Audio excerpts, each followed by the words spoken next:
Hier, je suis allé assister au service du pasteur Jeff Lorrain et c'était vraiment touchant. Vraiment, ça a été un homme de Dieu qui a eu un énorme impact au Québec. Et j'ai pensé vous faire écouter un extrait de son témoignage ce matin. Il y a un témoignage assez particulier et je vais vous envoyer par courriel aujourd'hui ou demain un lien pour écouter l'intégralité de son témoignage. Alors, ce matin, c'est un extrait de 10 minutes, et le lien que je vais vous envoyer, c'est son témoignage plus complet, qui est 55 minutes, et c'est vraiment touchant. Alors, Daniel, si tu veux mettre du son pour... alors, on va écouter son témoignage de 10 minutes qui a passé à l'heure de la bonne nouvelle. Oui, il est branché. Le son est monté. Alors, Jeff, quand j'ai dit tout à l'heure qu'on allait avoir quelqu'un qui a rencontré le Christ vivant, c'est de toi que je parlais finalement. Parce que je connais un peu ton témoignage, puis je sais que tu étais rendu dans ta vie à un point où c'est là que tu étais rendu finalement. D'essayer, voir si Dieu était vraiment ressuscité, s'il était vivant. Comme tout le monde, surtout à mon époque, là, ça se perd malheureusement. C'était un héritage qui était, que tout le monde entendait parler de l'Évangile. Hein? Ma première job, c'était servant de messe. Aïe, Quand même. aïe. Bref, par contre, rendu vers la fin de mon adolescence, classique, là, comme tout le monde, tu vas traîner dans d'autres, tout ça. Anyway, tout ça pour dire que la mort de quelqu'un du groupe, ça te remet toujours finalement un peu les pendules à l'heure. Ouais, le prochain, c'est qui? La mort vient chercher qui? Il est rendu où, lui? Il était jeune, là. Ah, il était jeune, il avait 18 ans. Moi, j'avais peut-être 17 ans à l'époque. Et puis, il avait fait un overdose, c'était mort. Tu vois. Le vendredi, on était dans le parc. La toute fin de semaine, on se retrouvait là. Et puis, le lundi matin, on allait à l'école. Je pense que j'avais 16 ans même. J'entends parler que le gars est mort. Fait que là, tu sais, t'es un peu bouleversé. Wow, ce qui est rendu où? Ce qui est arrivé? Fait que à l'époque, il y avait des aumôniers à l'école. Fait que j'ai dit, j'ai des questions. Puis c'est sûr que j'avais abandonné la pratique depuis longtemps. Tu sais, ma famille avait abandonné, mais je n'étais pas nécessairement si en réaction. C'était juste que, bon, ça n'avait pas rencontré un besoin, tu sais. Puis, bref, c'est une théorie encore. C'est une religion. Jésus était loin, tu sais. Je vais voir l'aumônier en question, je pose plein de questions, puis la conversation finit je lui dis, je dis, écoutez, vous êtes quand même quelqu'un de chanceux parce que vous êtes payé à temps plein, tu sais, à être sauvé. Mais tu sais, dans ma tête, lui, il a un job il est payé, il fait de la religion, c'est sa job, tu sais. Fait qu'il me dit, ben non, il dit, écoute, on va voir à la fin, là, je peux pas te dire, moi, si je vais être sauvé, là, tu sais, ça serait présomptueux, tu sais. Fait que je suis là, ouais. J'attendais. Vous travaillez à temps plein là-dessus. Moi, je travaille à temps partiel. Faut que j'aille à l'école. Puis, en d'autres mots, j'aime pas tellement ça, la religion. Tu sais, m'en faire parce que je veux pas mais là, je suis sorti de là complètement découragé. Si lui, à temps plein, il est pas sûr, imagine-toi, moi, là, c'est fait. Je veux dire, écoute, je vais aller me coucher, mais attendre que ça passe, ça va. Fait que, anyway, là, les mois passent, mais là, ça me tourmente dans ma tête. Et là, je me rappelle de me dire, écoute, tu vas vérifier. Il reste rien qu'une chose à faire, vérifier. Mais comment tu vérifies? Tu peux pas aller voir Dieu. Bonjour, c'est bien vous le bon Dieu. C'est vrai que je me suis dit, je vais commencer avec le Dieu national. C'est celui que j'ai hérité. Je suis un chrétien, de culture chrétienne. Fait que j'ai commencé à essayer de pratiquer, retourner à l'église. Mais c'était abstrait, c'était loin. Je me disais, comment je peux être sûr? Surtout qu'on m'avait dit, tu peux pas être sûr jusqu'à la fin. Fait que là, c'est stressant un peu, ça.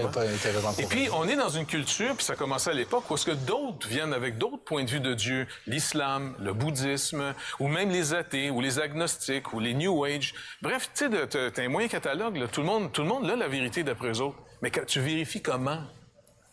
Ça fait que là, 2-3 ans plus tard, bref, je suis un peu découragé de ma recherche, mais je me retrouve dans une bibliothèque, fait une histoire longue, courte, là. Et je suis en train, on devait passer la journée parce qu'on n'avait plus une scène, puis on a été hébergés par le YMCA, là, tu sais. On est rendu à Moncton, Nouveau-Brunswick, là. Et puis, le voyage finissait parce qu'on n'avait plus une scène, tu sais. Fait qu'il fallait revenir à la maison. Et là, on avait pu bomber 2 jours dans cette auberge-là, tu sais. Fait que le jour, il nous mettait dehors. Mais il mouillait, comme aujourd'hui, tu sais. Fait que là, avec mon ami Jean, je dis, écoute, on va se trouver une place pour se mettre à l'abri, puis on viendra à soir, tu sais.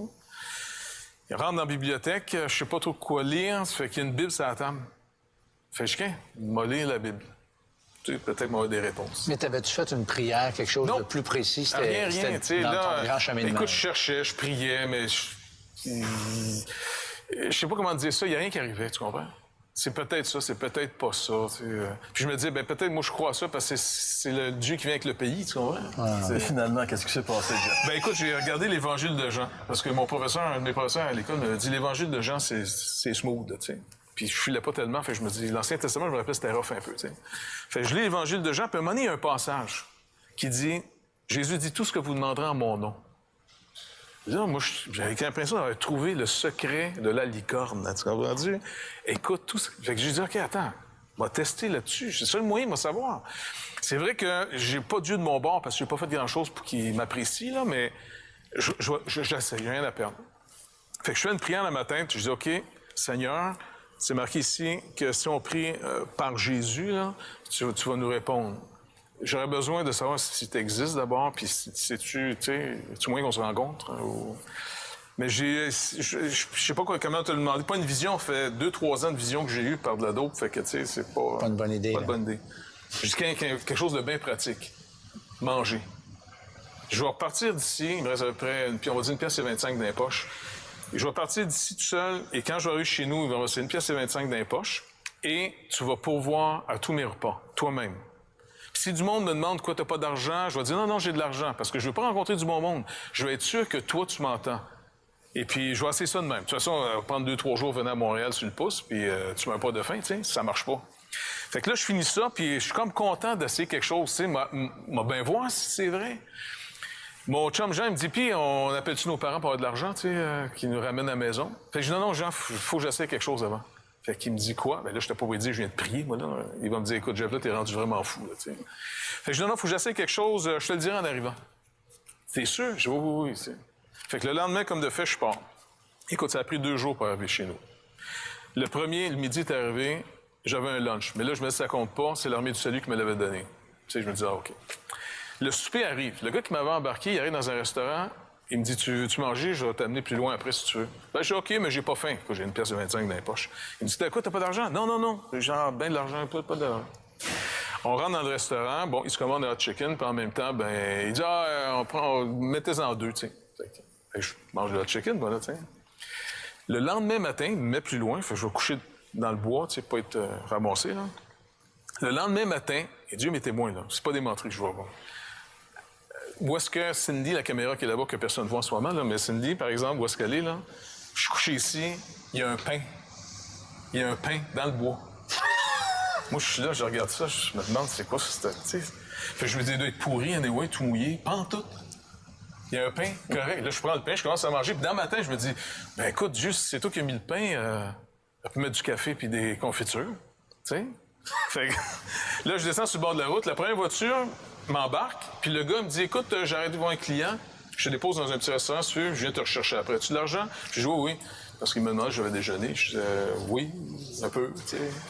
Il rentre avec moi dans le restaurant, il commande lui-même des toasts, confitures, café, puis il s'en va. Puis il paye. Moi, je suis là, je dis, OK, tu sais.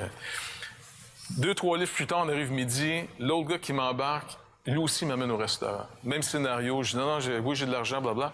Il se commande quoi, tu penses? Un hot chicken. Il m'en commande un. Fait que là, tu sais, j'aurais dû dire, ben... J'en ai mangé hier. Et le souper arrive, le gars, finalement, il me dit la même affaire. Écoute, moi, j'en ai fait du pouce quand j'étais jeune. Les gens te débaussent avant le restaurant. Ils ne t'amènent pas avec eux autres au restaurant. Là, il m'amène lui aussi au restaurant, puis il dit, tu veux-tu manger avec moi? Même histoire. Écoute, je suis assis là, il prend le menu, j'ai le goût de dire, s'il vous plaît, pas un hot chicken. Je pense qu'ici, les clubs sandwich sont bien bons, tu sais. Mais je dis rien, et qu'est-ce qu'il commande? Un hot chicken. Là, je me dis, écoute, non, tu sais. Qu'est-ce que Dieu voulait dire? Ouais. J'arrive au métro, à Longueuil, le gars me débarque, puis le dernier livre me donne une étiquette de métro en plus. Là, mais je suis terrorisé, moi, là. Parce que mon concept de Dieu, là, il est pas bon. Moi, Dieu, là, il exige, puis il donne rien. Tu sais, il est menaçant. Pour moi, Dieu, là, c'était devenu menaçant parce que ma vie, là, est plus en ligne avec ce qu'on m'avait appris qu'une bonne vie était. Là, je me disais que je serais pas capable de monter cette montagne-là. 1 an plus tard, puis là, ça a été une bien mauvaise année, parce que j'essaie d'être bon, là, j'essaie d'être chrétien, moi. Là, je sais que Dieu, peut-être qu'il existe, tu comprends? J'ai un moyen problème avec Dieu. 1 an plus tard, je suis encore sur le pouce. Et puis là, les gens m'annoncent l'Évangile. Tu sais, puis ils me disent, tu es chrétien? Ben, oui, je viens du Canada. Je viens pas de la Thaïlande, je sais pas, mais tu sais. Fait que là, elle voyait que je comprenais pas trop. Elle me dit, non, non, je te pose une question. Si tu meurs, là, maintenant, là, est-ce que tu t'en vas au ciel? Es-tu sauvé? Ben, je dis, écoute, ben, mon aumônier à l'école, il travaille là-dessus à temps plein, il est pas sûr. Mais moi, là, c'est sûr que je peux pas te garantir grand-chose ici, là, tu sais. Puis là, c'est là qu'elle m'annonce que c'est... Elle dit, non, peut-être ton curé a mal compris. C'est gratuit. Tu vois? Et puis c'est là que ça s'est passé. Et c'est là que tu es devenu chrétien et que tu as connu le Christ ressuscité. Écoute, ça a changé ma vie. Si Jeff a pu faire cette expérience, vous pouvez aussi la faire. Vous pouvez inviter le Seigneur à venir dans votre vie. Comme il l'a fait pour Jeff, il va le faire aussi pour vous. C'est la raison d'être des émissions de l'heure de la bonne nouvelle. On se retrouve la semaine prochaine.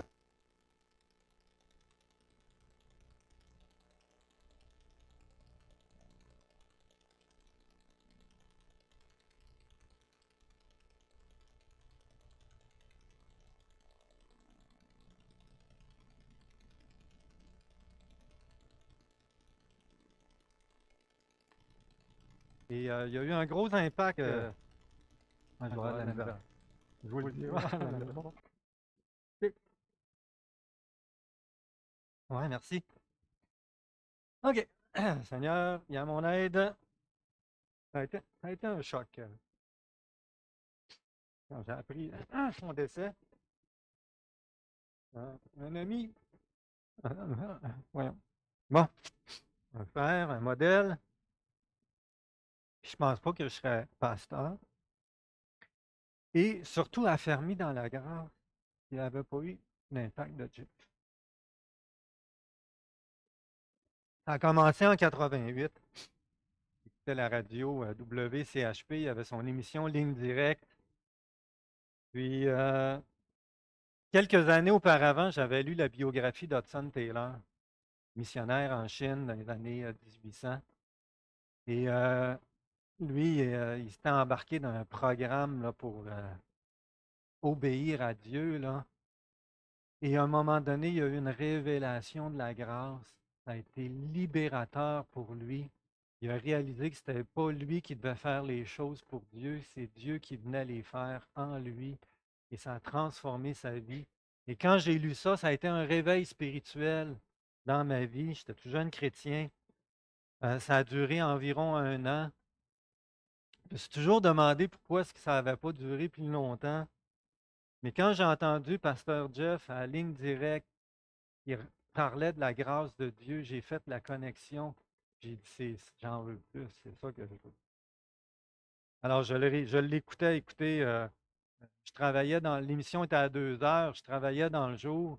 Ben, je m'étais acheté un radio-cassette à l'époque, dans les années 80, là. Un radio-cassette qui avait une programmation que il pouvait partir à telle heure pour que je puisse l'enregistrer, puis je l'écoutais dans l'auto, c'est dans les cassettes. Après ça, on est allé à Montréal suivre des cours à la Bible parle, moi puis Joanne. Dans les années 92 à 94, il n'y avait pas de pasteur à notre église, puis on l'a fait venir. Il est venu au cégep de Saint-Jean-sur-Richelieu donner des conférences. Et ça a été vraiment une bénédiction. En 2000-2001, je suis allé en Haïti deux fois à Tiverny, puis il y avait loué une mission américaine, une grande bâtisse. Puis Pasteur Jeff, il couchait sur le balcon, puis moi, j'étais juste à côté. Donc, on était proches l'un de l'autre. On a fait le cours d'éthique ensemble 2 fois à l'Église, en 2015, en 2018. Alors, les cours d'éthique, c'est un des cours qu'il avait bâti. Et c'est le cours qui a eu un énorme impact dans ma vie. Je ne sais pas si vous vous rappelez, mais la première fois que ceux qui étaient là en 2015, vous l'avez suivi, ça a eu l'effet d'une bombe dans l'Église, de réaliser, d'approfondir la grâce. Et je prêchais sur les mêmes sujets. Écoutez, je l'ai suivi 3 fois à Saint-Jean-sur-Richelieu. Je l'ai enseigné une fois à Sherbrooke. Je l'ai enseigné 2 fois ici.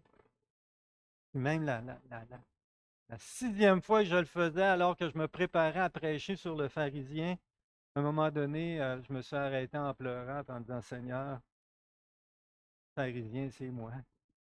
J'ai beau avoir suivi le cours, l'avoir enseigné, l'avoir prêché, ça ne m'a pas empêché d'être un pharisien. Et là, j'ai demandé pardon au Seigneur, puis je l'avais partagé à l'Église. Encore une fois, Dieu m'avait profondément touché. Sœur Jeff, il y avait un don spécial pour venir nous toucher. Alors, écoutez, si vous avez l'occasion d'écouter son témoignage au complet, d'aller écouter de ses prédications sur Internet, je vous encourage fortement. Il y avait une façon d'être honnête, d'être sincère, d'être vrai, tout en étant humble, drôle, mais pas juste pour faire rire, mais pour faire réfléchir. Il rejoignait les gens dans leur cœur, puis il me rejoignait profondément. Alors, j'ai bien hâte de le revoir. Je pense pas que je vais être le seul. Il y avait pratiquement 1000 personnes au service hier, à part ceux qui étaient en ligne. Je suis sûr qu'il va y avoir une longue file d'attente au ciel pour aller le voir. Puis ça va être long parce que je sais qu'il accorde tout le temps qu'il faut à chacune des personnes. Mais, ouais, mais exactement. Mais ça ne sera pas grave, on va avoir le temps d'attendre, ça va être l'éternité. Oui. Alors, ce matin, je me suis dit que j'allais vous partager un des trésors que le Seigneur m'a confié à travers lui, faire un rappel sur la grâce abondante. Paul a écrit à Timothée, toi donc, mon enfant, fortifie-toi dans la grâce qui est en Christ Jésus. Fortifie-toi dans la grâce qui est en Christ Jésus. J'aimerais vous partager un trésor. La grâce, c'est le plus beau cadeau que Dieu peut faire à ses enfants.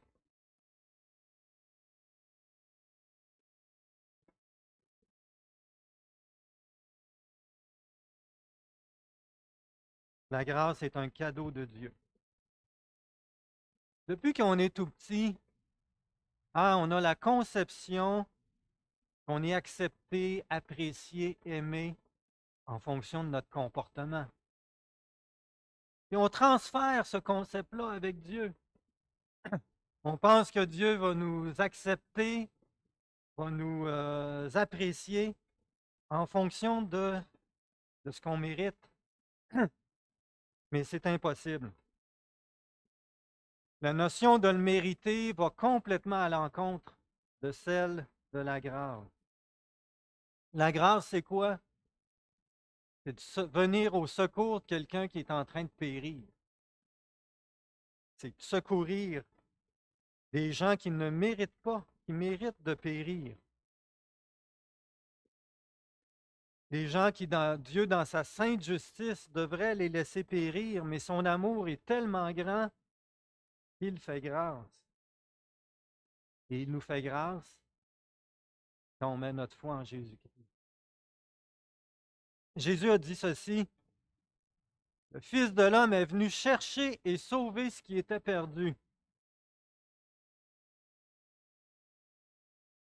Hein, ça ne dit pas qu'il est venu chercher et sauver ce qui était digne d'être sauvé.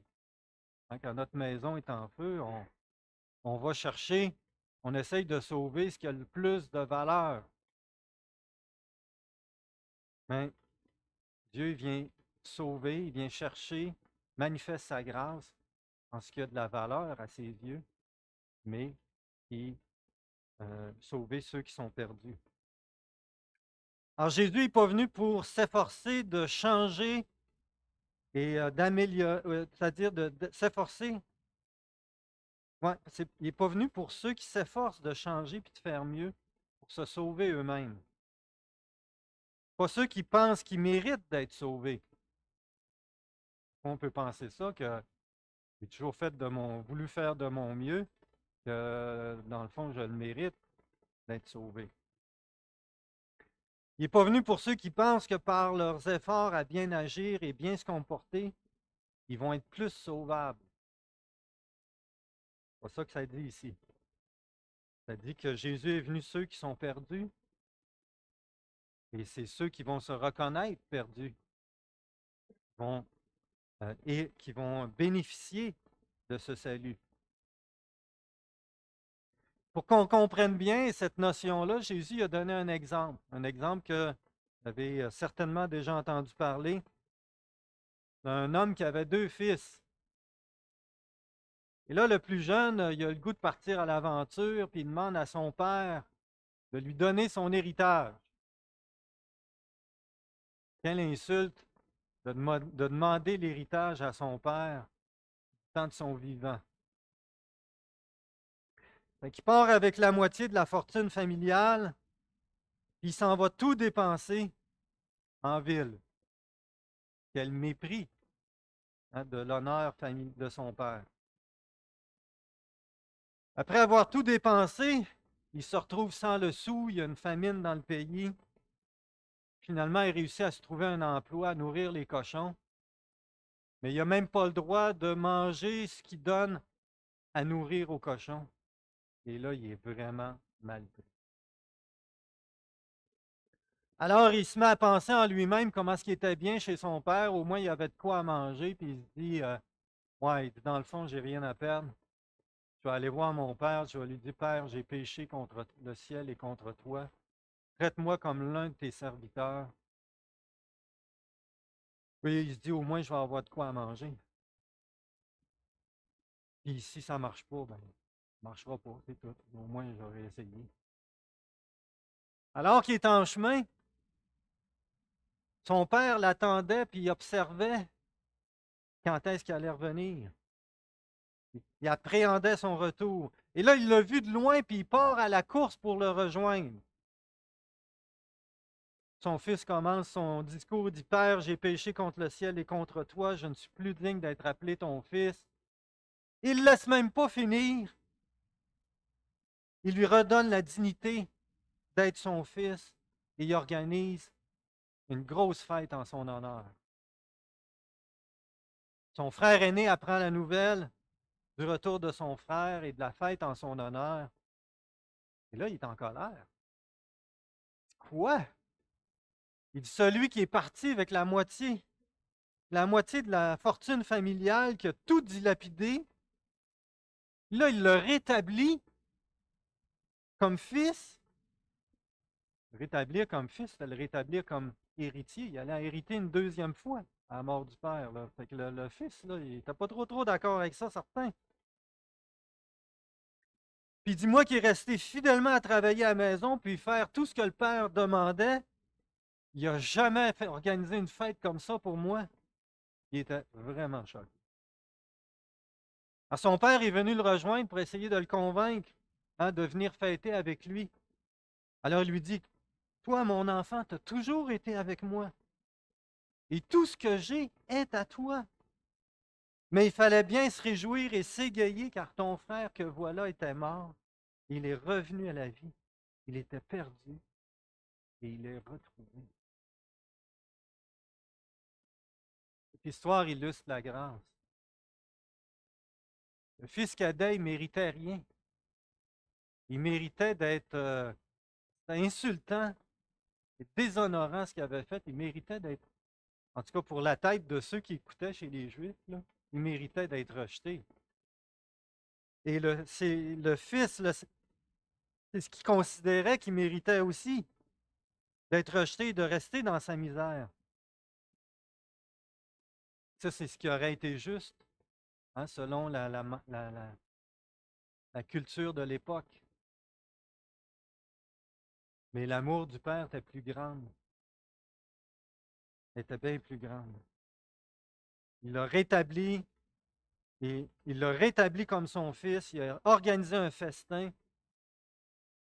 C'était de la grâce à l'état pur. Un cadeau gratuit. Il ne méritait pas aucunement. Et c'est ce que Jésus nous dit, que le Fils de l'homme est venu chercher et sauver ce qui était perdu. Si on pouvait se sauver par nous-mêmes, Jésus n'aurait pas eu besoin de venir. La seule façon d'être sauvé, d'avoir la vie éternelle, c'est de recevoir cette grâce qui est donnée aux coupables, qui est donnée aux perdus, que je suis. Ah. peux affirmer que je suis sauvé, pas parce que je suis meilleur que quiconque, mais parce que au contraire, j'ai reconnu que j'étais coupable et perdu devant Dieu. Ça a été difficile parce que je me considérais une bonne personne. Ça a pris du temps avant que je reconnaisse ça. Mais Dieu me l'a révélé à un moment donné. La grâce, elle est donnée avec amour, compassion et générosité, sans aucun mérite de notre part. Si tu penses que tu mérites que Dieu te fasse grâce, tu fais fausse route. Si tu penses que tes efforts vont t'aider à ce que Dieu te fasse grâce, tu fais fausse route. La grâce, c'est pour ceux et celles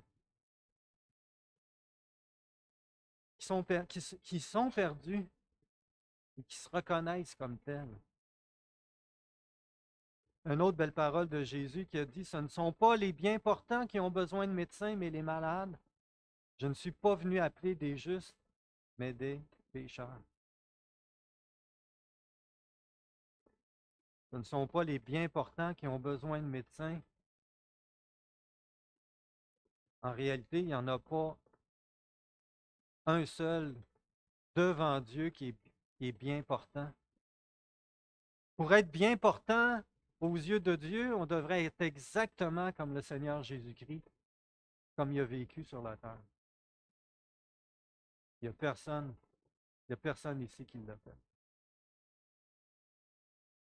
Alors, on est tous atteints de la maladie du péché. Mais Jésus est venu qu'on connaisse la grâce de Dieu. Il est venu pour nous sauver.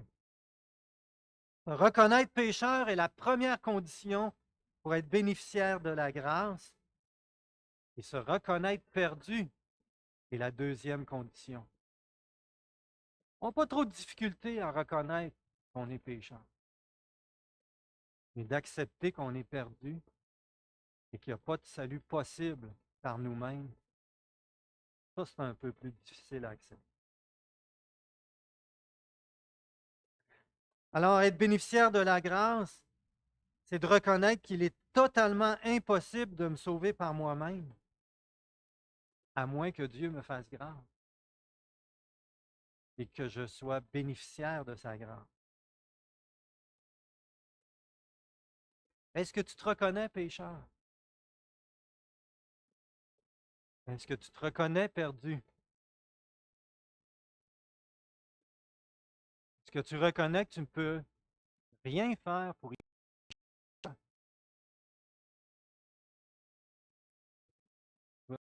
à Dieu maintenant? Dis dans ton cœur, mon Dieu, c'est vrai que je suis pécheur. C'est vrai que sans toi, je suis perdu. Je ne peux rien faire pour changer ça.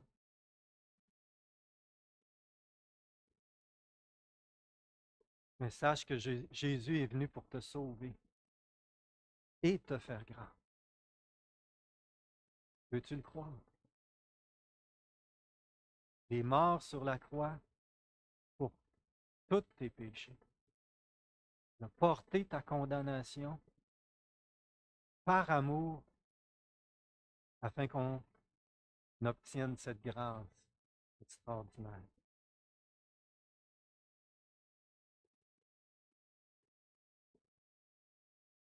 Alors, crois ce que dit Jésus. Tu as besoin d'être sauvé, puis seul lui peut le faire. T'aimerais-tu lui demander maintenant? Je vais faire une prière, on va prier ensemble, je vais faire une prière. Ceux qui l'ont déjà fait, priez pour les autres. Et je t'invite à faire cette prière-là dans ton cœur. Jésus, je tourne en rond.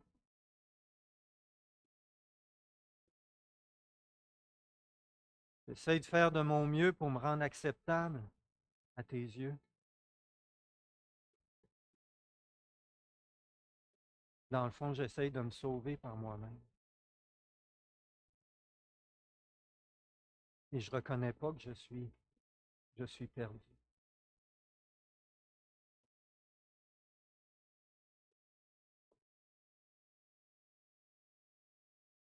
Je te demande pardon pour mes péchés. Je te demande pardon d'essayer par moi-même et de résister à ta grâce.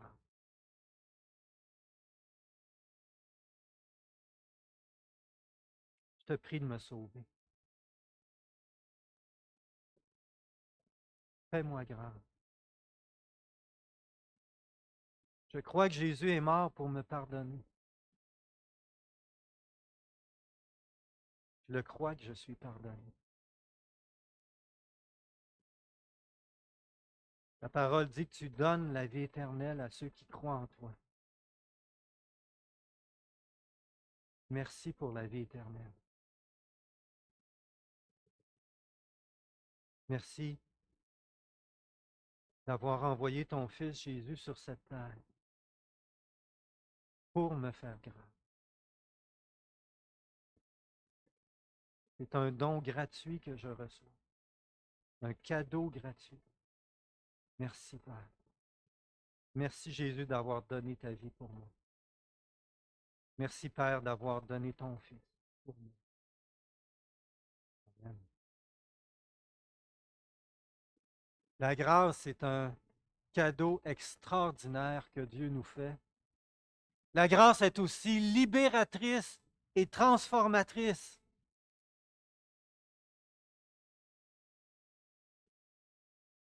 Une fois que le Père a fait grâce à son fils cadet, pensez-vous qu'il avait le goût de retourner en ville?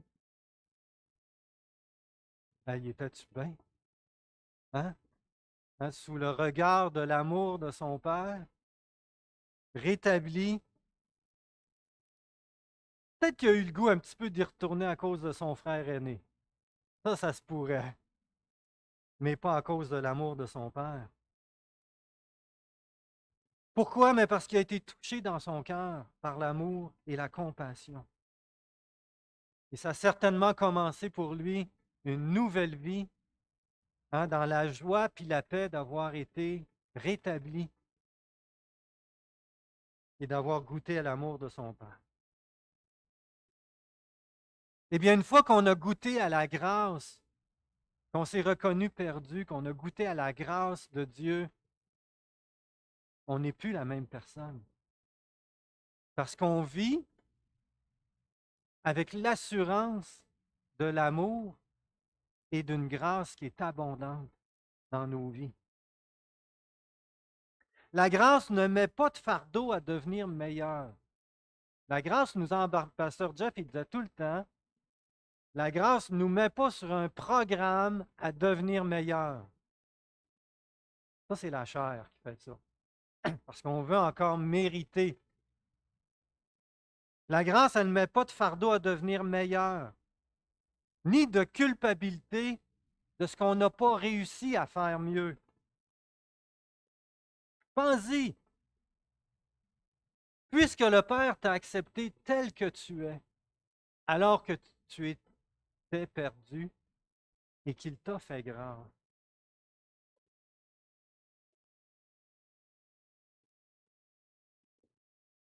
La grâce continue de dire, tu ne peux rien faire pour que Dieu t'aime plus qu'il t'a déjà aimé en Jésus-Christ. Tu n'as pas à performer, tu n'as pas à faire des efforts pour qu'il te fasse plus grâce qu'il te l'a déjà accordé en Jésus-Christ. De même, la grâce dit aussi, Dieu ne peut pas t'aimer moins qu'il l'a déjà manifesté en Jésus-Christ quand il t'a fait grâce au moment où tu étais perdu. Alors même s'il y a eu des échecs cette semaine, la semaine dernière, tu as manqué, tu as failli, tu as commis des fautes, bien Dieu ne t'aime pas moins qu'au moment où il t'a fait grâce en Jésus-Christ. Alors, on n'a pas à rester, tu n'as pas à rester avec une culpabilité loin de Dieu. Quand tu as saisi la grâce, Dieu t'a fait grâce à 100%. Mais il est encore capable de te faire grâce pour 1%, 5%, 10%, 20%. Certains vont penser, donc c'est pas grave si je continue de pécher, que de toute façon Dieu va me faire grâce. Non, pas tout à fait. Dieu, il est amour, mais il n'est pas bonasse. Et Paul répond à cette question dans Romains 6, on l'a vu ensemble.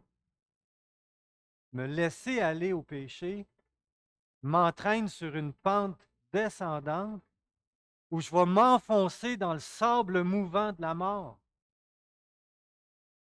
La Bible dit dans Galates 6, 7, je ne l'ai pas mis. Ne vous y trompez pas, on ne se moque pas de Dieu, ce qu'un homme aura semé, il le récoltera aussi. Ça, c'est Galates 6, verset 7. Alors le Père nous corrige et nous éduque comme ses enfants. C'est pas une grâce, c'est pas une grâce qu'on peut abuser. C'est une grâce abondante. Pas la même chose. On ne peut pas profiter profiter en péchant de la grâce. On profite de la grâce en étant transformé et libéré par elle.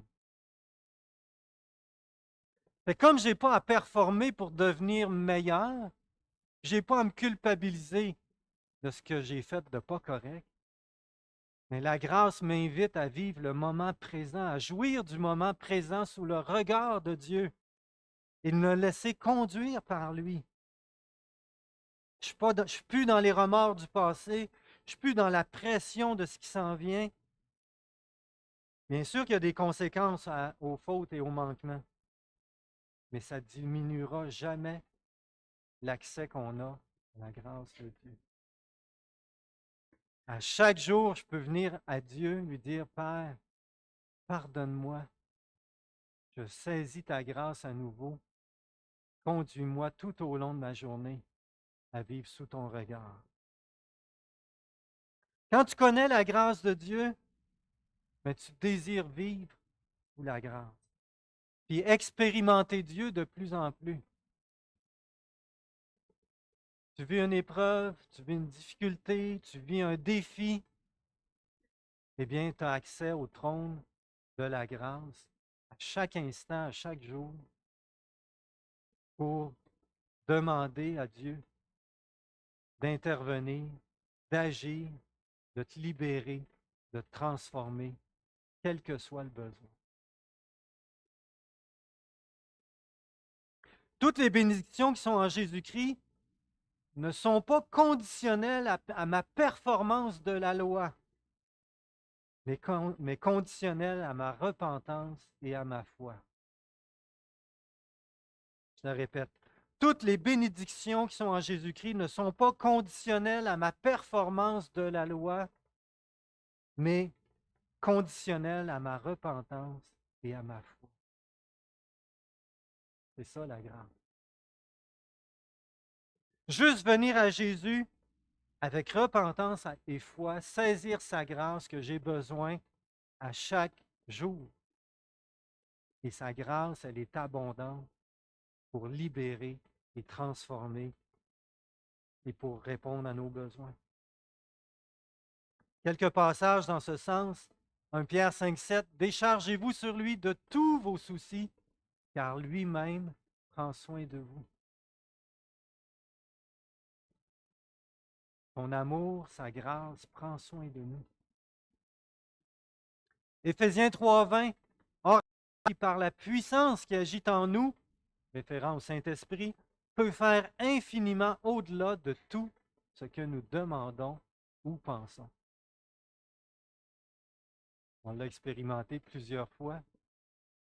Mais la grâce nous le fait expérimenter d'une façon abondante. Philippiens 4, 6, 7, ne vous inquiétez de rien, mais en toute chose, par la prière et la supplication, avec des actions de grâce, faites connaître à Dieu vos demandes, et la paix de Dieu qui surpasse toute intelligence gardera vos cœurs et vos pensées en Christ Jésus. En bénéficiant de la grâce, je peux vivre à chaque jour dans la paix et la joie que sa grâce procure. Et comme je disais tantôt, non plus avec le fardeau de culpabilité, non plus avec le fardeau de performer, mais le cœur léger de vivre sous sa grâce. Sous la grâce, nos problèmes ne sont plus autant nos péchés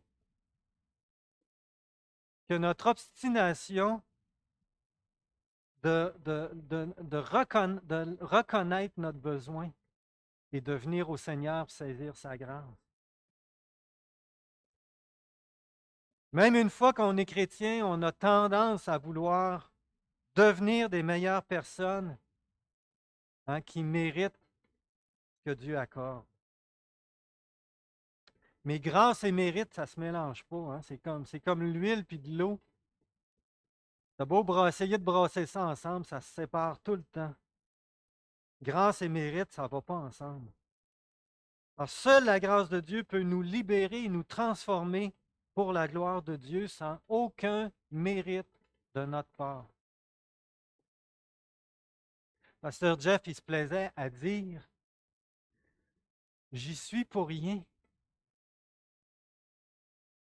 Tout ce que, écoutez, il a bâti une mission en Haïti, en Afrique, il a aidé des églises à grandeur du Québec, il a fondé des églises au Québec, il a aidé des églises à grandeur du Québec, puis à plusieurs églises dans le monde francophone. C'est extraordinaire qu'est-ce qu'il a fait.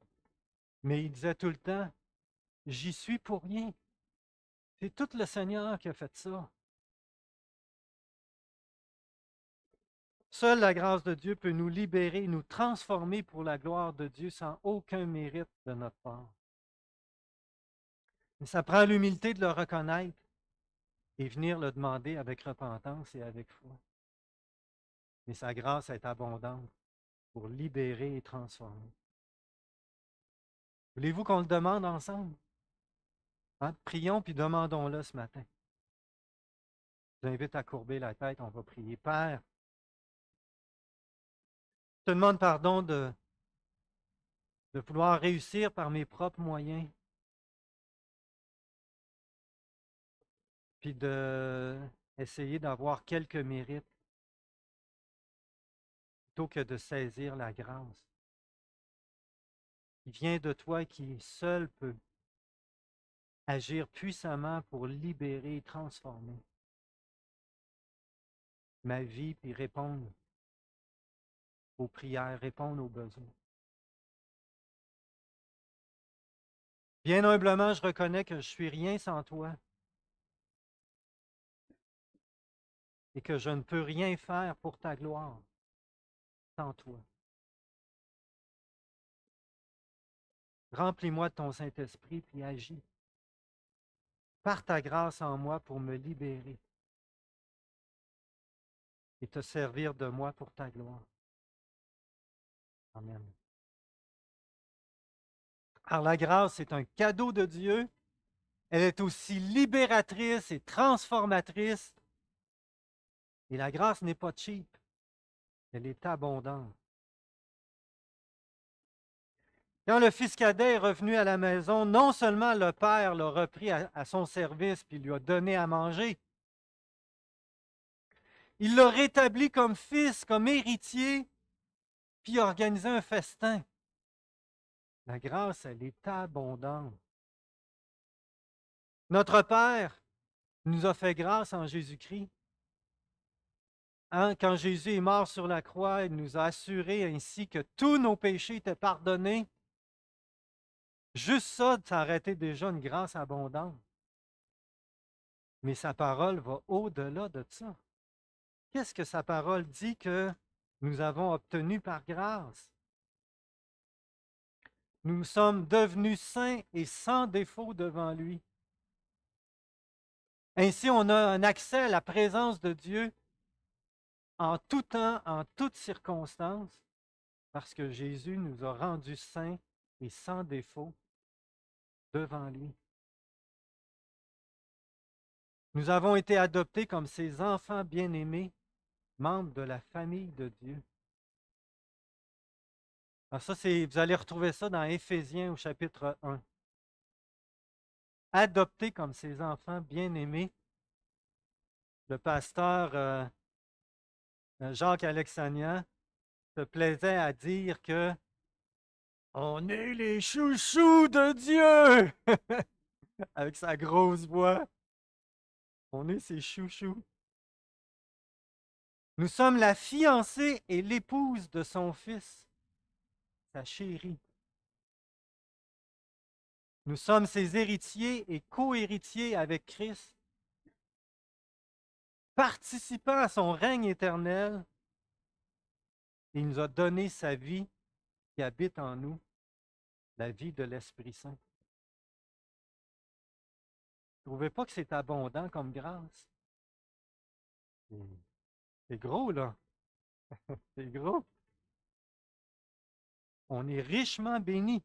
Dans Éphésiens, juste avant de mentionner tout ça, Paul écrit: béni soit le Dieu et Père, notre Seigneur Jésus-Christ, qui nous a bénis de toute bénédiction spirituelle dans les lieux célestes en Christ. Une grâce abondante. Une grâce abondante qui va abonder jusque dans l'éternité. Ce qui nous attend, c'est la résurrection avec un corps transformé, glorifié, plus de péché, une justice et une paix parfaite, un amour parfait. Wow. L'apôtre Paul, il mentionne la grâce abondante dans Romains 5, 17. Si par la faute d'un seul, il parle ici d'Adam, la mort a régné par lui seul, à bien plus forte raison ceux qui reçoivent l'abondance de la grâce et du don de la justice régneront-ils dans la vie par le seul Jésus-Christ. L'abondance de la grâce, le don de la justice, c'est la vie parfaite que Jésus-Christ a menée. Il la met au compte de celui qui croit. C'est comme notre justice est un vêtement qui est plein d'injustice. Il y a plein de taches, de déchirures partout parce qu'on a manqué par rapport à la justice de Dieu. Et Jésus-Christ, en venant, il a pris, quand on met notre foi en lui, il prend notre vêtement tout sale et déchiré, il le met sur lui et il va à la croix avec. Et son vêtement, sa vie parfaite, sa justice parfaite, son vêtement qui est tout blanc et immaculé, eh bien, il nous en revêt, il est revêtu de sa justice. C'est ça qui fait, que Paul fait référence ici. L'abondance de la grâce et le don de la justice. Dans 1 Timothée 1,14, Paul a écrit: la grâce de notre Seigneur a surabondé avec la foi et l'amour qui est en Christ Jésus. Grâce abondante. Nous pouvons célébrer notre Père et le Seigneur Jésus-Christ d'avoir répandu sur nous une grâce si abondante. Qu'est-ce que vous diriez si on prenait quelques minutes pour le faire ensemble, le remercier? Alors, je vous invite à vous exprimer à haute voix pour remercier le Seigneur de sa grâce envers nous.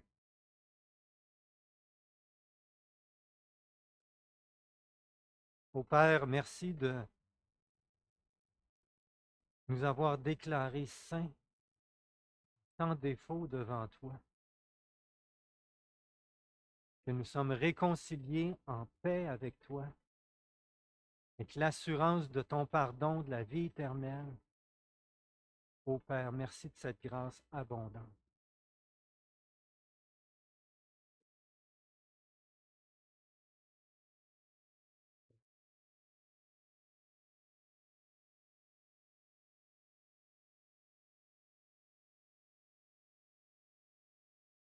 Amen.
Père, nous te remercions pour le ministère Pasteur Jeff a eu pendant des années, où il a fait connaître ta grâce. Des dizaines de milliers de croyants à travers le monde ont pu, à travers lui, apprécier l'abondance et la surabondance de ta grâce. Merci, Père, de l'avoir utilisé, puis nous te prions que son impact continue de se propager. Et que, Père, nous prions que ta grâce soit révélée au cœur de tous ceux et celles qui ne la connaissent pas, et puissent vivre dans la paix, la joie que ta grâce procure, d'être libérés, transformés par toi. Merci, Père. Alors, la grâce, c'est un cadeau extraordinaire.